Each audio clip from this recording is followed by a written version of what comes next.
y les recuerdo que si no están hablando, silencien el micrófono. Voy a ver en el chat un momento si la gente está entendiendo, se oye bien, pueden elegir la interpretación. Is the interpretation going fine? Can everyone? Sí. ¿Me escuchan bien? Bueno, cuento con que sí. Muy bien, pues en el webinar de hoy es el cuarto y último webinario preparación para la reunión de ministras y ministros del sector, que será en Indonesia dentro de un mes aproximadamente. Tenemos una agenda bastante apretada, como ven en la slide, y tenemos 1 hora de tiempo, así que sin más dilación voy a pasar a las opening remarks que vienen de parte de Ms. Dewi Virgijanti del Ministerio de Housing and Development, National Development Planning de Indonesia, que son los anfitriones de esta reunión de ministros del sector. Adelante con ese vídeo.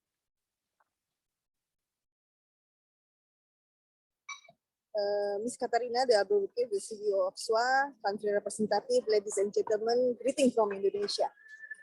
On this wonderful occasion, I would like to express my appreciation to Sanitation and Water for All for your excellent moderation and of the webinar today, with participants from respective countries that is aimed to share good practices on wash solution, highlight commitments from government-led multi-stakeholder action, and obtain information and final preparation of SMM in Indonesia. We are very exciting to be the host of SMM 2022.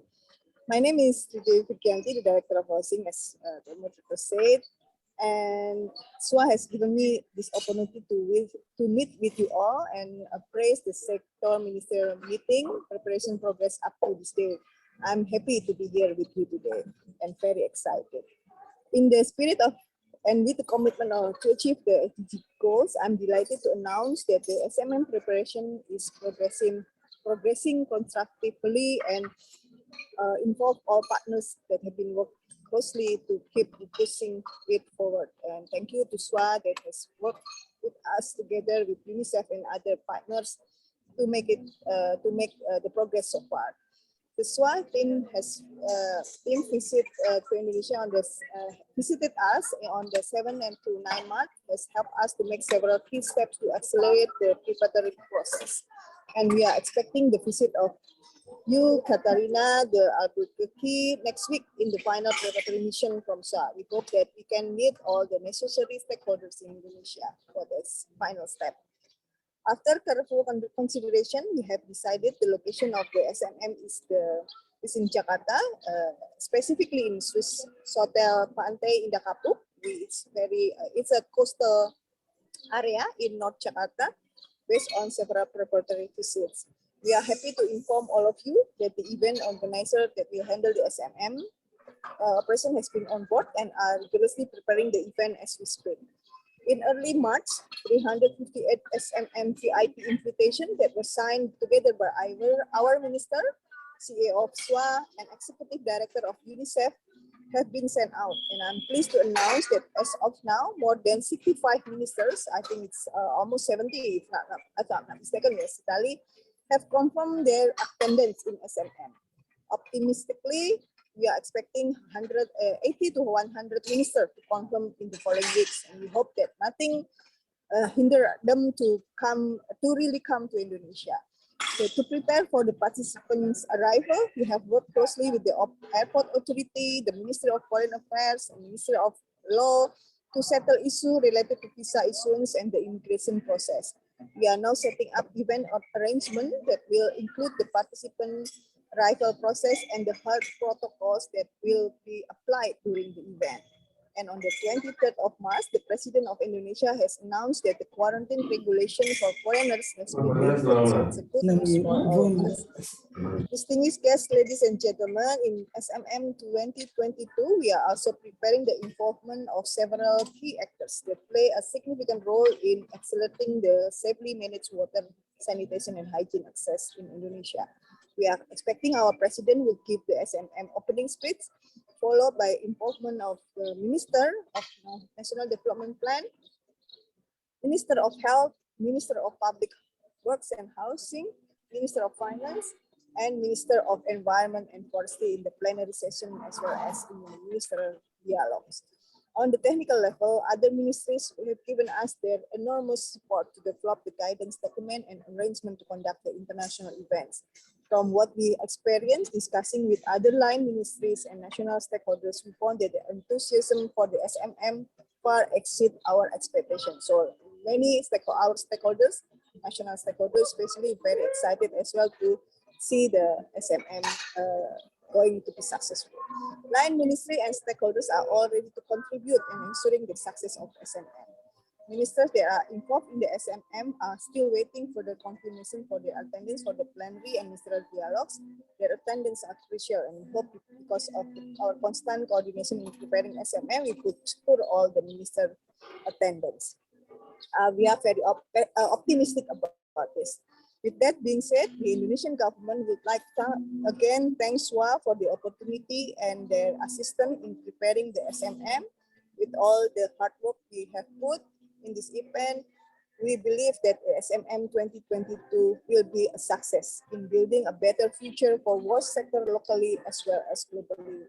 I wish you all the very best in this webinar, and hopefully we will warmly welcome all of you to our wonderful Indonesia next month.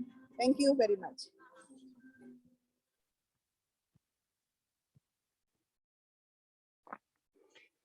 Muchísimas gracias por esas palabras de bienvenida desde Indonesia. Estamos viendo que realmente el poder de convocatoria está siendo muy elevado. Ya hay unos 70 ministros confirmados, como nos han dicho, y se esperan muchos más. Y ahora voy a dar la palabra a Catarina Alburquerque, directora ejecutiva de Sanitation and Water for All, que organiza el evento y que nos va a hacer una presentación también en vídeo que nos va a dar el marco de esta reunión de ministras y ministros del sector de este año. Adelante con las palabras de Catarina.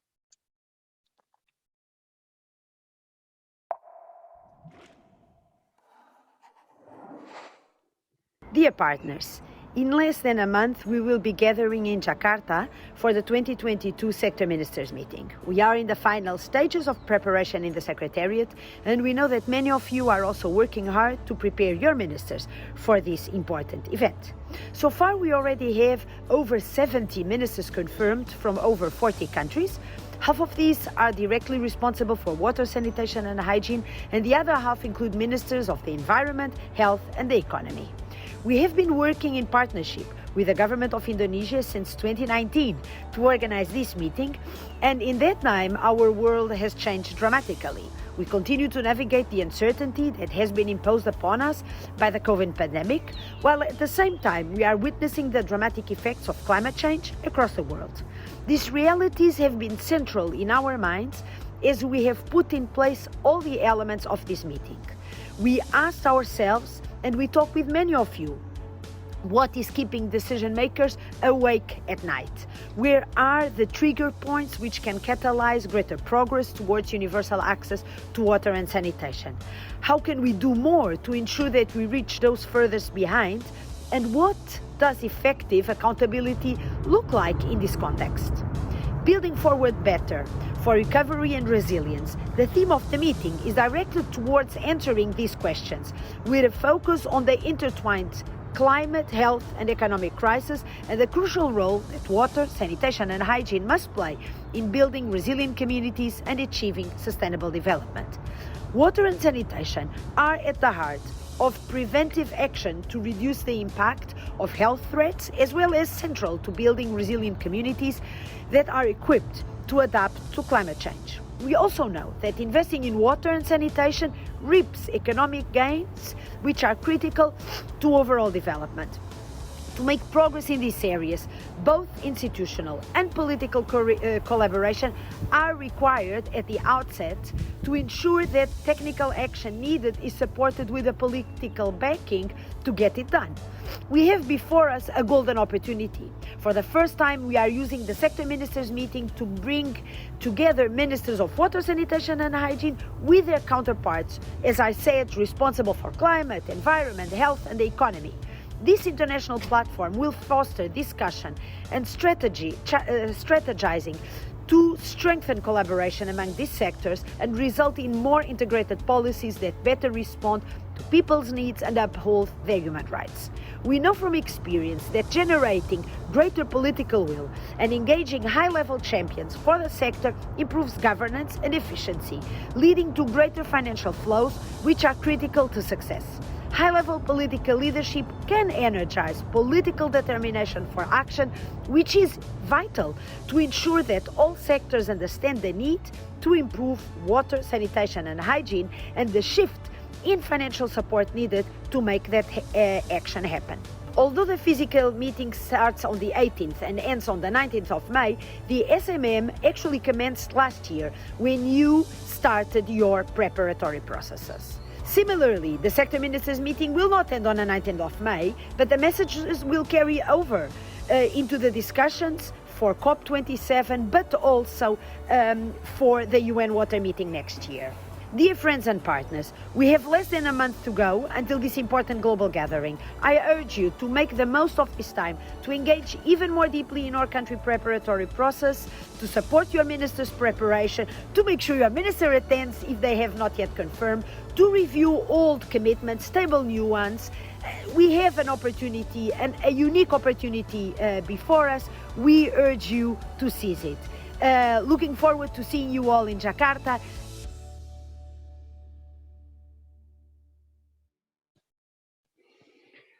Muchísimas gracias, Catarina, por esas palabras que nos dan el marco de la ambición de esta reunión de ministras y ministros del sector.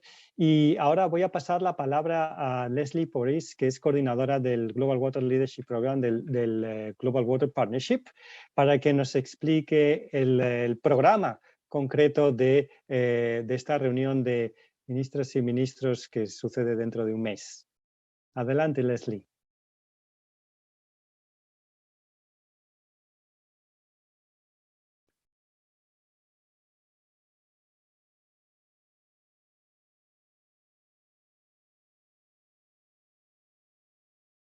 Leslie, are you there?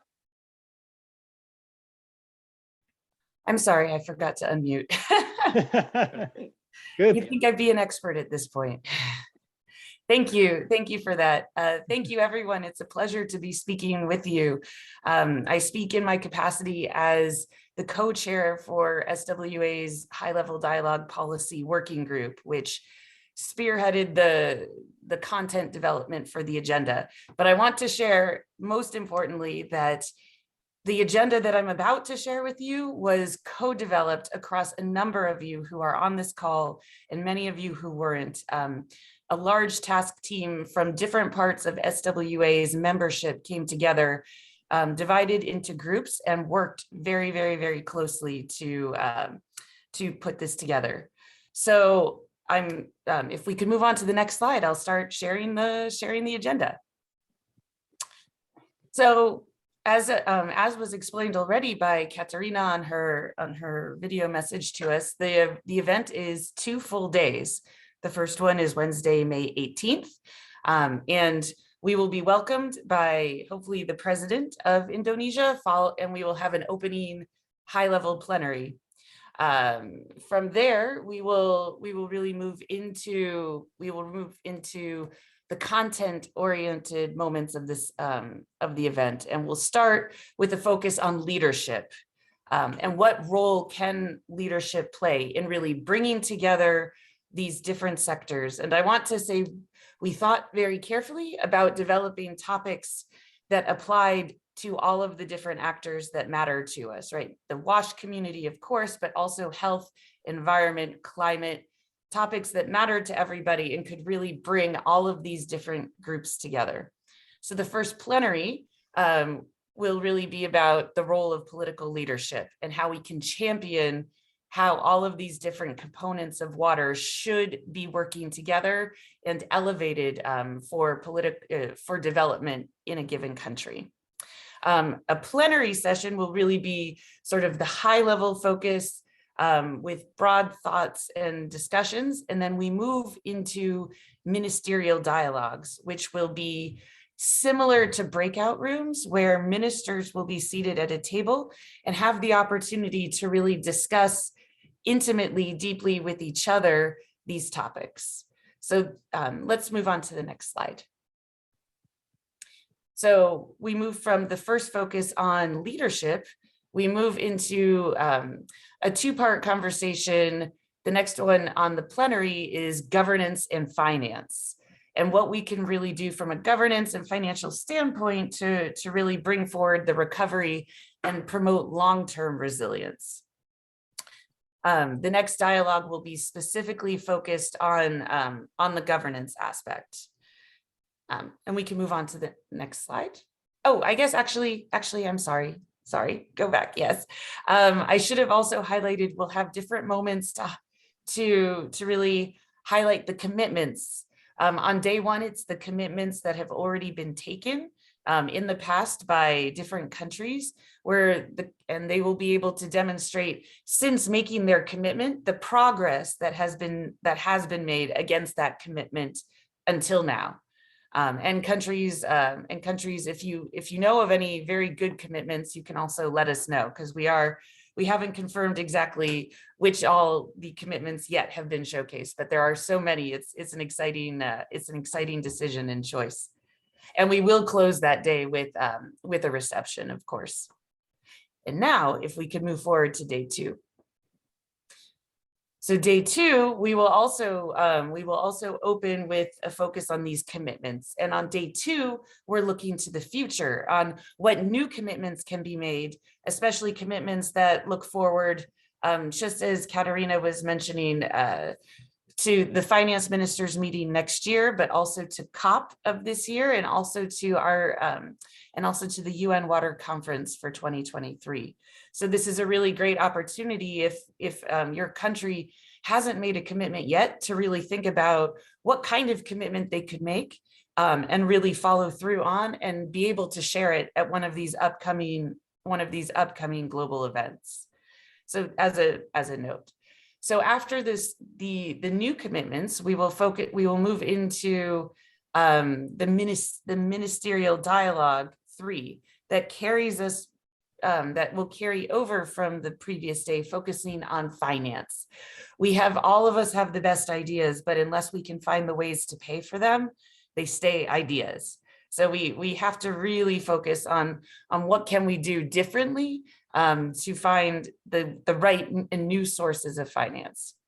From there, we will move into the next plenary, and that's really about accountability, how we really hold ourselves and our partners accountable for what they commit to do, and how we can do more faster and continue to build that resilience. And then we can move forward to the next slide. And then we'll move into, as before, we'll have a plenary. It will be followed by the ministerial dialogue, deep conversations. From there, we'll have another moment to showcase commitments looking to the future, and then we will have a closing. So it's a full agenda. There's a lot packed into 2 days. And actually, if someone wouldn't mind posting in the chat, this agenda is readily available online. If you don't have a copy, you can download it. So I'm trusting that someone will put that link in the chat quite soon. And thank you. And we are really looking forward to seeing you and your ministers there and having the really robust conversation that we know we need, and that we know is just about to be had. So thank you. Muchísimas gracias, Leslie, por esta presentación de la agenda. Creo que nos queda a todos mucho más claro cómo va a ser realmente el desarrollo de esos 2 días de reunión. Y ahora vamos a pasar a un pequeño panel en el que tenemos varios invitados, como ven en pantalla. y en el que vamos a discutir algunos de los temas principales que también esperamos que vayan a salir durante los días de la reunión ministerial. En primer lugar, me gustaría preguntarle a John Garrett, que es Senior Policy Analyst for Development and Finance de WaterAid, sobre la importancia de por qué invertir en agua y saneamiento y cómo esto puede ayudar a los and países sanitation, and how this can help countries to come out of the post-COVID crisis and also to better face the challenges related to climate change. John, you have the floor and you have 4 minutes for your answer. Thank you. Thank you very much, Alejandro, and hello everyone. It's a pleasure to be here. I'm going to talk about some research that we did with at WaterAid with an organisation, Vivid Economics, looking at the economic case for investing in water, sanitation, and hygiene. I wonder if you could maybe put the slide. I think there was one slide which gives a little bit of background. So. You know, the report really looked at the benefits of improved water, sanitation and hygiene in terms of health outcomes, environment outcomes and social outcomes. And the benefits really, as you can see from the slide, are very much accruing in terms of reductions in diseases, diarrheal disease, helminths, dehydration, antimicrobial resistance. These are all health outcomes which investments in water and sanitation and hygiene can deliver. And similarly on the environment, we see reduced environmental pollution. We can build resilience to climate change, tackle issues around water scarcity and improve water security.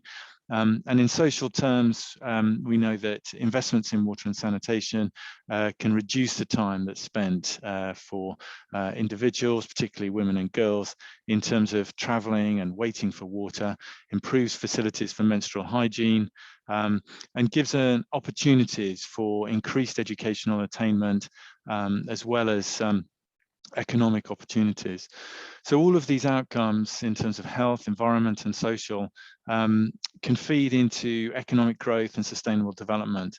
And so it really has a very major impact on Agenda 2030 and the different sustainable development goals. So Sustainable Development Goal 6 really is at the heart of Agenda 2030, and we can see its impact in reducing poverty, improving health outcomes, improving the quality of education, as well as addressing gender inequalities.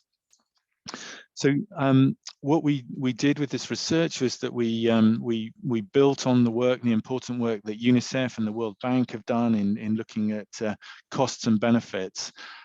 We updated that and brought in some new considerations in terms of the benefits and also the time frame that was considered. So we looked at till 2040.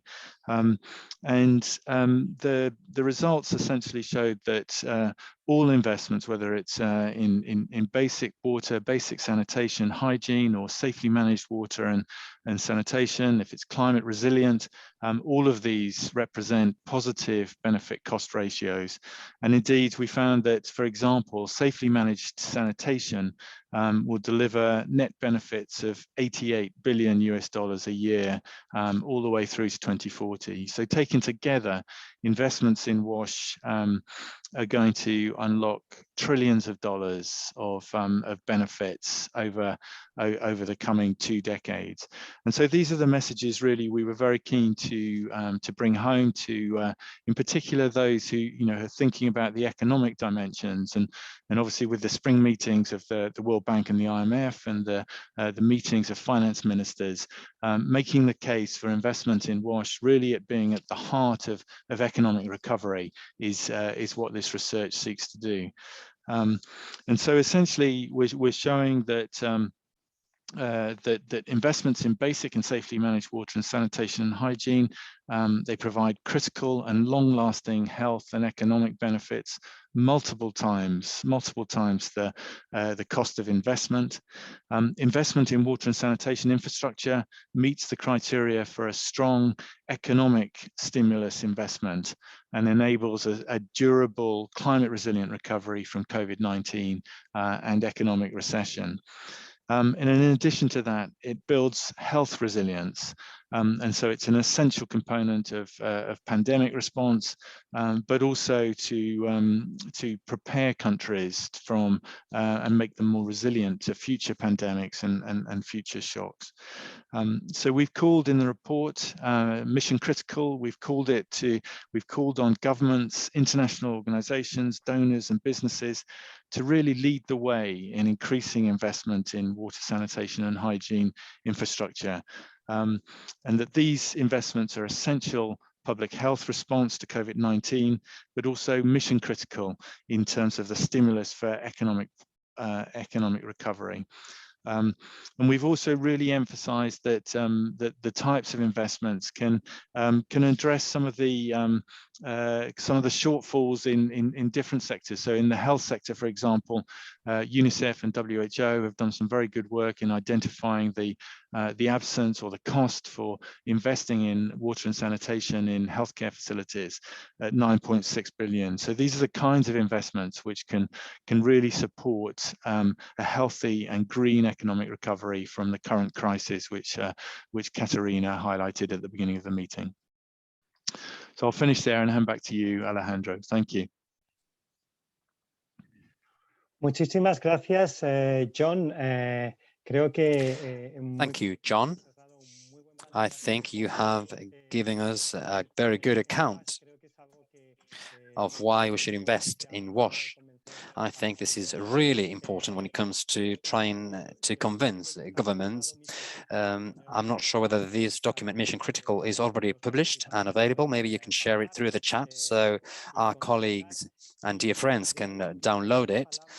And I would now like to give the floor to Laura Oroz. She's the Director of Cooperation for Latin America and the Caribbean of the Spanish Agency for International Cooperation and Development, which has been promoting for a long time intersectoral cooperation as part of their activities, particularly around water and sanitation. Laura would like to know a little bit about the ICIT's experience and what led you to work, and maybe if you can give some example of what you have been working on and how this can help the sector. Thank you, Laura. Over to you.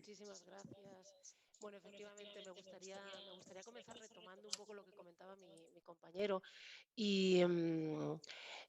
I would like to start by elaborating on what my colleague just said and highlighting the need to invest on water and sanitation to move out of the crisis, the current crisis, because this crisis has many sides and it impacts different areas and it needs different approaches. But we believe that investing in water and sanitation is one of the best ways to do it. The Spanish Agency for Cooperation and Development, the agency I represent here, depends on the Ministry of Foreign Affairs, and it follows the mandate to plan and implement development abroad. In the framework of the agency, I would like to highlight one of the practices, which is one of the best ones, and is the fact that within our frameworks to implement our strategies, we have come up with a collaboration aligned with development strategies within the country. To negotiate these frameworks of partnership, we work with the different ministries involved in creating the development strategy. We believe that this is one of the best intersectorial practices because our own documents already include that view of the approaches of the different ministries. In the specific case of Latin America and the Caribbean, we could name some cross-sector collaboration examples, such as, for instance, in El Salvador, where so far we have implemented 3 projects out of the 8 we implemented in total in this country. These 3 current projects are being implemented with different institutions. On the one hand, we work with the national institutions for aqueducts and sewage system and the local development agency and the Ministry of the Environmental and Natural Resources. This is just one example because there are many other projects with different institutions, and what we try to do is to promote deeper coordination. Focusing on water and sanitation funds, I don't know whether all the participants in this webinar know this fund. I will just say that this fund was created back in 2009, and the fund is essentially working through donations. The initial amount of the fund was 800 million euros that managed to leverage another 800 million, so it is 1.6 billion euro.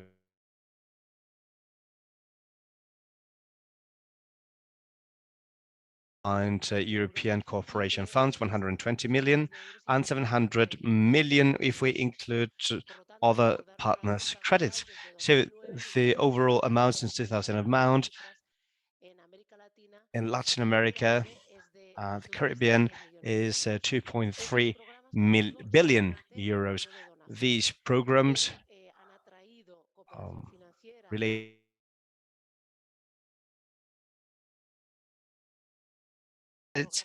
and in some cases we managed to develop large programs in countries such as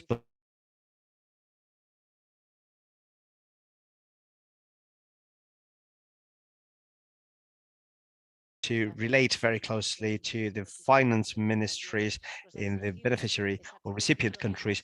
And this is why we had to coordinate and interact with other sectors, not just water and sanitation. Regarding, well, generally speaking, these figures would not have been possible if we hadn't worked implementing these projects alongside with the water and sanitation ministry, but also health, environment, and others. So we can include about the partnerships created when implementing the project of the fund. I could because I was mentioning the ability to leverage capital and harness capital in collaboration with development banks such as the Inter-American Development Bank or the Development Bank of Latin America, the CAF. And in this case, we could say that in 2020, Spain joined this initiative, Water and Sanitation for All, trying to create synergies with the partnership and ISIT agency. And among those partnerships created and implemented water fund projects, I could name the Latin American Water Observatory, and we also work with this Swiss development agencies, UNICEF and the Inter-American Development Bank. And I would like to name the Ibero-American networks, such as the Ibero-American Network of for Climate Change, and the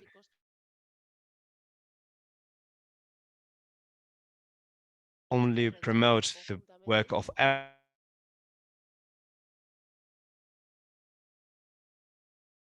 would be a collaboration in the environmental Ibero-American Week, where we had all these actors participating. It is obvious that in cooperation or in future cooperation, we must include a number of stakeholders, both public and private. We need to attract the private sector as well to cooperation projects and mobilize financial resources as well as expertise and technical ability and instruments such as technical cooperation. No, simplemente And just to finish, I would like to say that it is also important, or it was important, for us to use technical cooperation of other Spanish stakeholders that have had a long career and are very experienced and qualified in terms of water and sanitation. Thank you very much, and excuse me for being so long and fast. Thank you very much, Laura. It was very interesting to hear about the IFID experience of the water fund and the intersector cooperation and how to harness other funds and other investments for the countries. I think this is going to be very interesting for the ministers' meeting as well in a month's time. So we're not moving away from Latin America, and I give now the floor to Alejandro Laos, the coordinator of water and sanitation.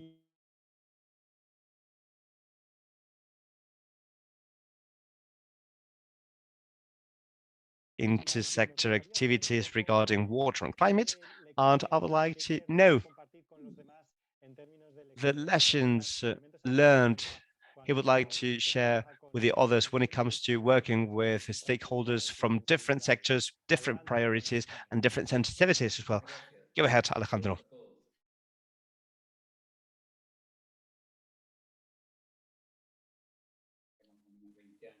I've been involved in a platform for 20 years to try and include the citizens' opinions in the public policies, so we can make decisions together with the state. And so we try not to leave anyone behind and to eradicate poverty. So in that path, what we are permanently doing, we have been constantly doing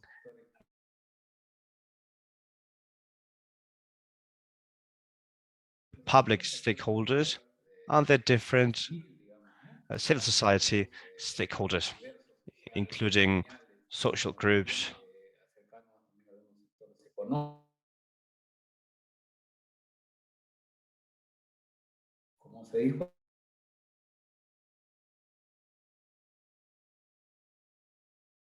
It does not suffice for the plants in Latin America. It does not suffice to have state intervention. We also need civil society collaboration. The problem in the countries is everyone's problems, not just the government's. And one of the most sensitive topics for the population is water. In my country, there is much to do to make water be something for everyone, something for sanitation. But so far, we still have many barriers to get there. In our working group came up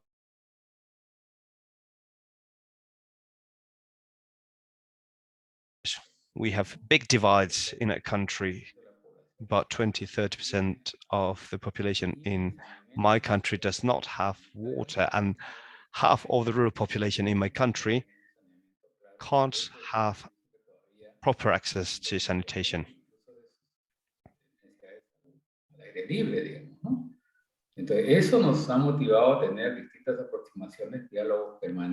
With this, we have launched constant discussions with different sectors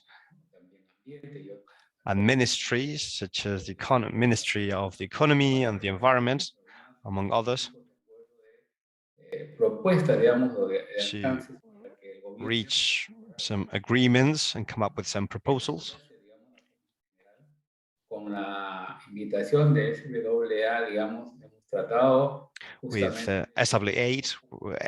SWA, we've tried to put other things in the agenda. For instance, climate change. Giving water to the population is not only about taking water to them, but it takes many more things. How do you get that water?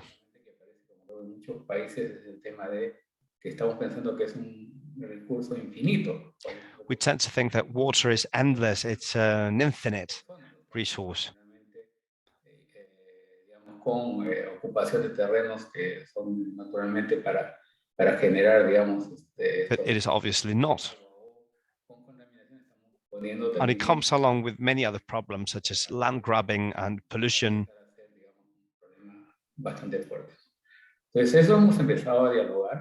So we have started the discussions. We have reached some starting points. We acknowledge that we are not starting from the scratch. Public policy in Peru has aimed at cross-sector joint work. The Ministry of the Environment has worked much on pollution. However,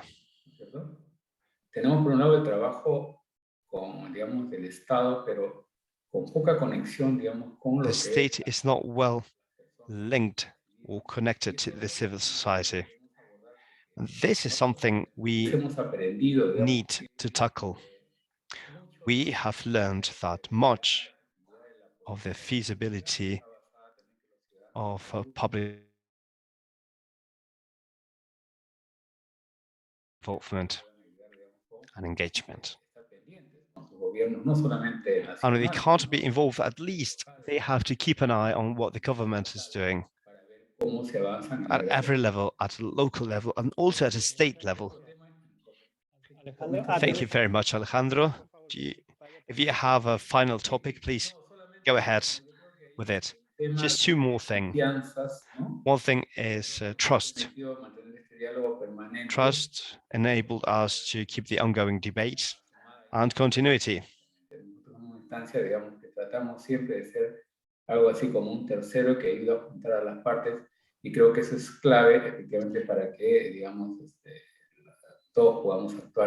That is key for everyone to be engaged. Thank you very much.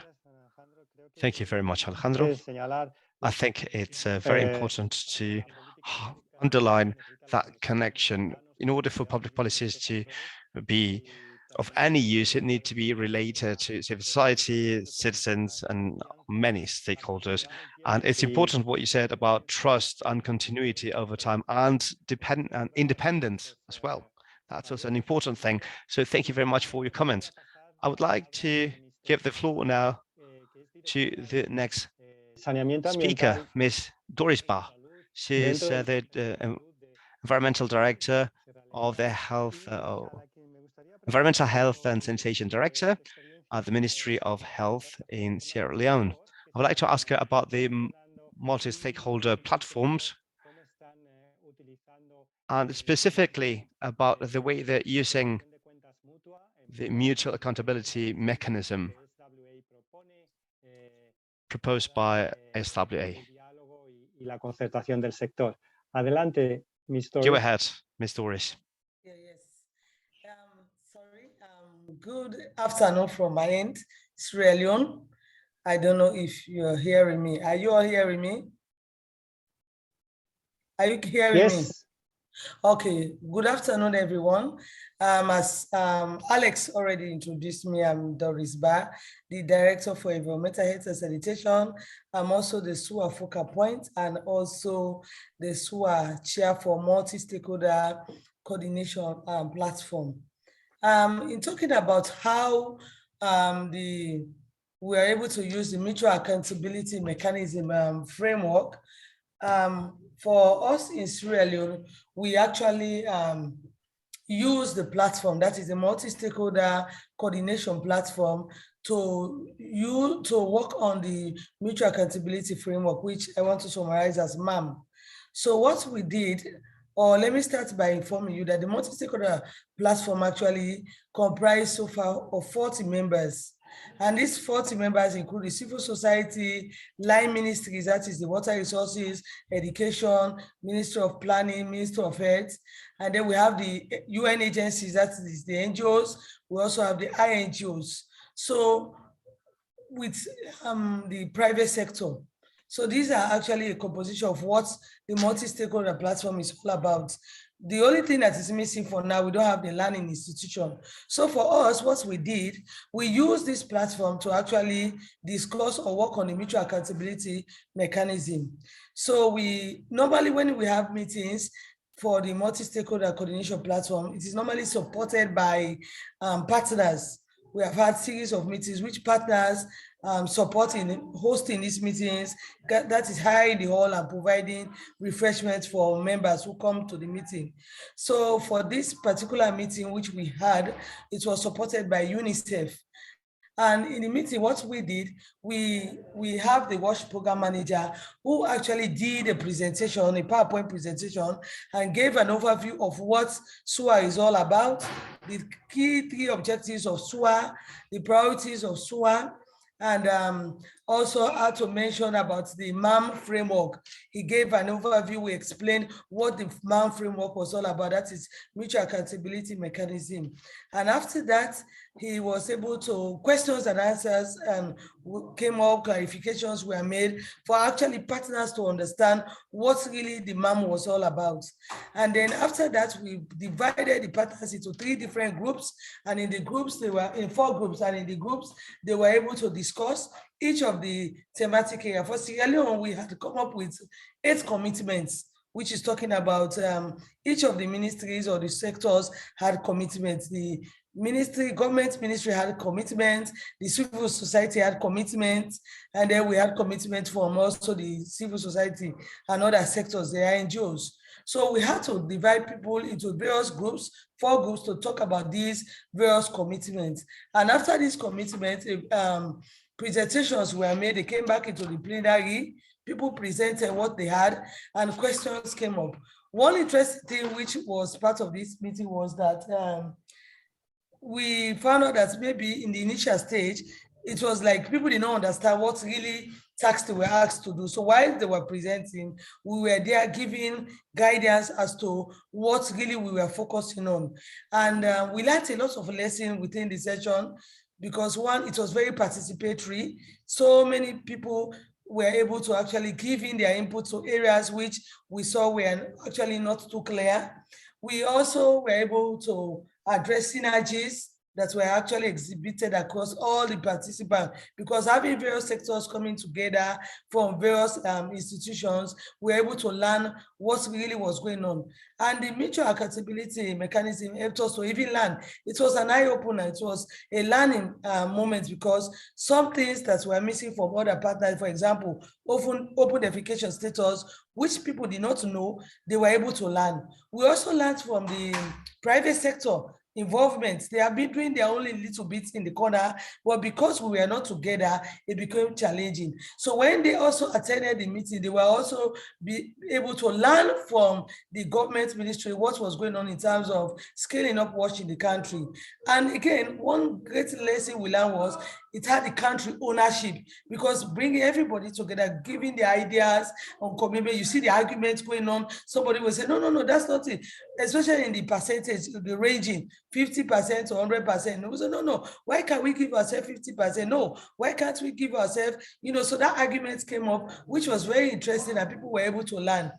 And it's talking about sharing of commitment, and smaller committees later was set up. After we looked at the MAM, we were unable to complete the half day. So what we did, we shared the commitment, which we did. We sent it to everyone's email for their input. We also had smaller committees which were set up to look into key areas, which till date, they are still yet to respond, where we are following up with them. Then we set up a WhatsApp group, because that is one of the easiest means of communication for people actually to know what is going on, or for easy communication. So we set up the WhatsApp group, and in the WhatsApp group, we're able to follow up on people who we needed information from.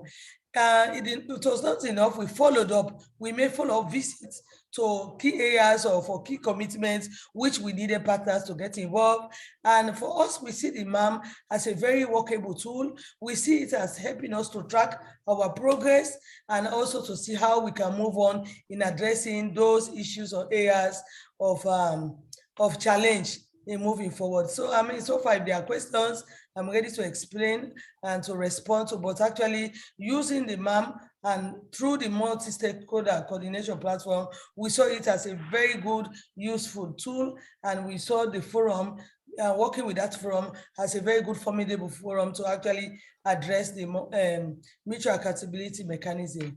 Thank you so far. Over to you, Alex. Muchísimas gracias, Ms. Thank you Doris Ba. very much, Ms. Doris Ba. Thanks for such a practical and convenient explanation on how to implement the MAM and how to have a different stakeholders involvement and how to have a swift collaboration and monitor the commitment. This is going to be, of course, very inspiring for the rest of the countries so they can implement this in other countries. We don't have much time, so if you have questions, please write them down on the chat and the panelists will try to answer. In the meantime, I will now give the floor to Sitali, and she will be telling us about logistic aspects on next month's Sectors Ministers Meeting. Sitali, go ahead. Okay, thank you so much, and greetings to everyone. Thank you so much, Alejandro, and to our wonderful panelists, as well as Leslie before that. So I will share with you some information about the final preparations for the SMM in terms of logistics, but also in terms of a quick checklist of things that we hope have been done at this point. And if not, there is still a bit of time, 2 to 3 weeks before the meeting actually takes off. So we hope that we could use the remaining weeks effectively. At this point, invitations to all the ministers and heads of agencies have been sent, and invitations also to people supporting ministers or the senior level staff that will accompany ministers have also been sent. It is likely that there may be a few invitations that need to be adjusted because maybe ministers have changed or the minister is preferring to have somebody else to also accompany them. So that process, we're working through that. And if there are any questions or comments that are required or any changes that are needed, would have to make those very, very soon. So please let us know. The meeting, as you heard from Ibu Vergi at the beginning, will take place at the Swiss Hotel in Jakarta. This hotel has got an events area which is suitable for this type of meeting with the plenary sessions and the ministerial dialogues that Leslie had also explained. For travel, there are 2 tracks here. There are participants that are sponsored by SWA, and starting with governments, we are encouraging governments to be able to use their budgets to sponsor ministers that have confirmed. But if support is required from SWA, we have budgeted up to a maximum of 2 ministers per country. And also each of these ministers can inform us who would accompany them as the senior staff. Hopefully that is the SWA focal point. In some cases that ends up not being the SWA focal point, but we're happy to discuss with the focal points on that process. We also have indicated to each of those ministers or participants that we're sponsoring, we have provided them with a form that they need to complete for us to finalize the process of purchasing their air ticket and visas, etc., and so on and so forth. Please do complete this form by 26 April. After that, we cannot guarantee that we will be able to finalize your travel because the time will be so tight. I repeat, please do complete these forms and requests that are coming to do with your travel by 26 April. For participants that are not sponsored by SWA, you can go ahead to book your travel. You know the hotel. The logistics note has been ready as of today, and it's been sent to some of the participants, and everybody should receive it in the course of this week. That logistics note provides further information, and where there's no clarity, if you're not clear, please don't hesitate to let us know. Could we move to the next slide, please? Yes, so in additional information about visas, visas will also be handled differently depending on the type of passport you hold and also your nationality. So you will see you will need to complete a very, very quick questionnaire that we are also sending just for us to be able to put you on the right track. But just to be very short here, if you hold a diplomatic passport and there's an Indonesia embassy in your country, you can go ahead and apply at the Indonesia embassy in your country. The Ministry of Foreign Affairs in Indonesia is helping also with that process. The visa should be gratis and you should be able to receive it within 3 to 5 days. But please do go ahead and apply if you have an Indonesia embassy in your country. And you hold a diplomatic passport. If you do not hold a diplomatic or service passport, well, if you hold a diplomatic or service passport, but you're in a country without an Indonesia embassy, you can apply together with other participants in the second track, which is a track for e-visa. This e-visa will be granted to participants within a course of 5 days, give or take 2 days. So please, for this process, we also need to know people's nationalities and what type of passport you hold. So when you receive this information about the form, please complete it very, very soon because that will trigger additional processes. There are a number of participants from about 53 countries or so. These participants can get a visa on arrival or they would not require a visa at all. So all this comes back to the form. On the health requirements, all participants will need to be fully vaccinated. You need to have appropriate health insurance. This is explained in the logistics note. And you may be required to take PCR tests before travel, on arrival, and also some tests during the time of the meetings. As the COVID situation changes, we're also understanding some of these requirements are being removed, such as the PCR on arrival that may not be there. At the moment, it is not there. You would only have to take it if you are showing symptoms when you arrive. So some of these things might change. Moving on to the next part of this presentation, very quickly, I want to get into the details here. We have prepared a checklist just to finalize on the last steps of the preparations.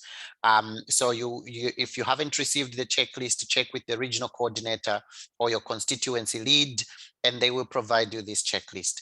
Two things that are critical here. One is that we are asking at this point every country to identify which ministerial dialogue you would like your ministerial delegation lead to make a presentation. Please do complete that information as soon as possible and send it to us.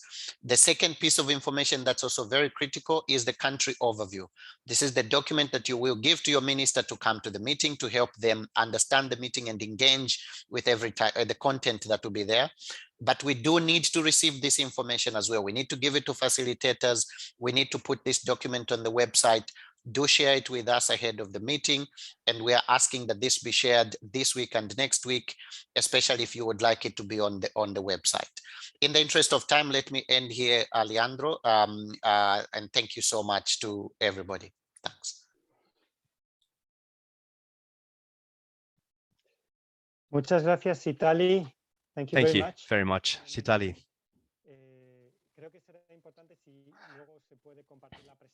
If you can share your presentation, it might be a good idea, so all the participants can have the details on the checklist and the rest of the points.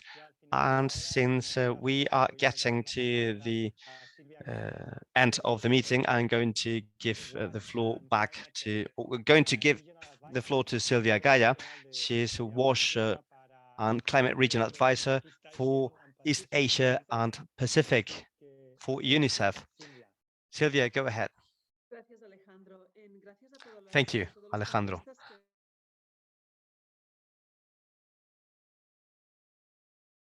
Good examples. Thanks to Leslie, thanks to Sitali, who have given up some updates on the agenda and what's left to do.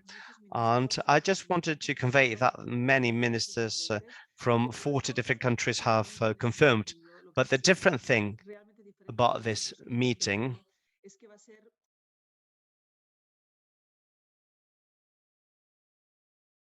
sector meeting with ministers of health, economy, the environment, etc. From the point of view of sector coordination and sector work, it is a unique opportunity. For UNICEF, this is a great opportunity to promote an integrated sector work, to push our agenda forward. We can't do this alone, and neither can they. So we need to work together. And with this cross-sector work, we will be able to advance the agenda. As Katerina said in the opening words, this meeting is going to be one meeting within a series of meetings that will be held over the next month, such as the COP and the UN Water Conference. And we will harness every meeting and use it as an opportunity to strengthen the cross-sector discussion, because it's very important for us.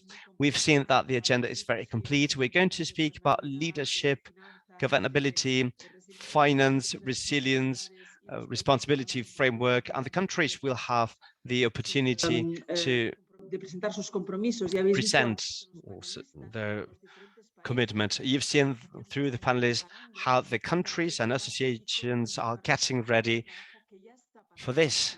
And this is going just to show something that's already ongoing in the countries.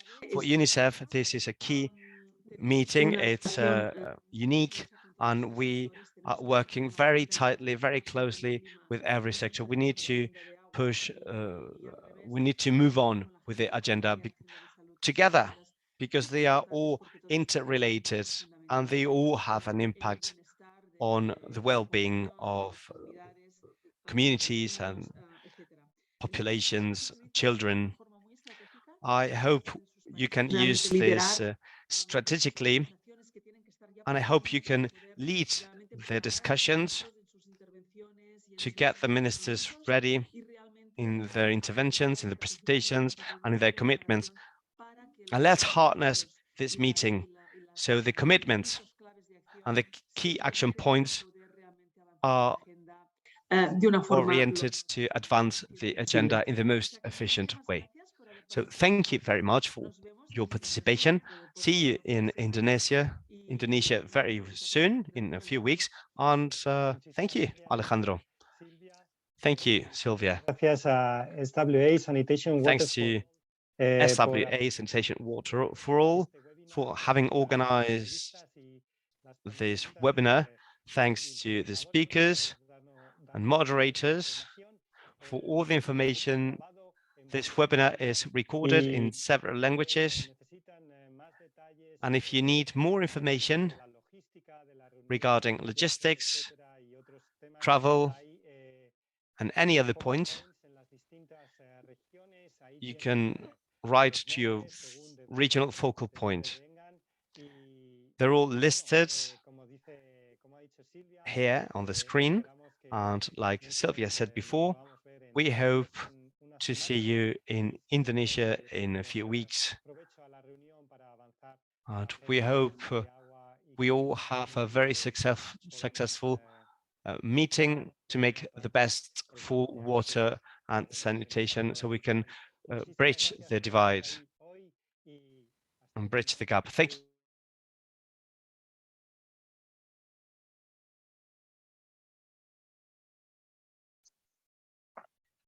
Thank you, Alejandro. Thank you, everybody. Thank you you, to our everyone. panelists.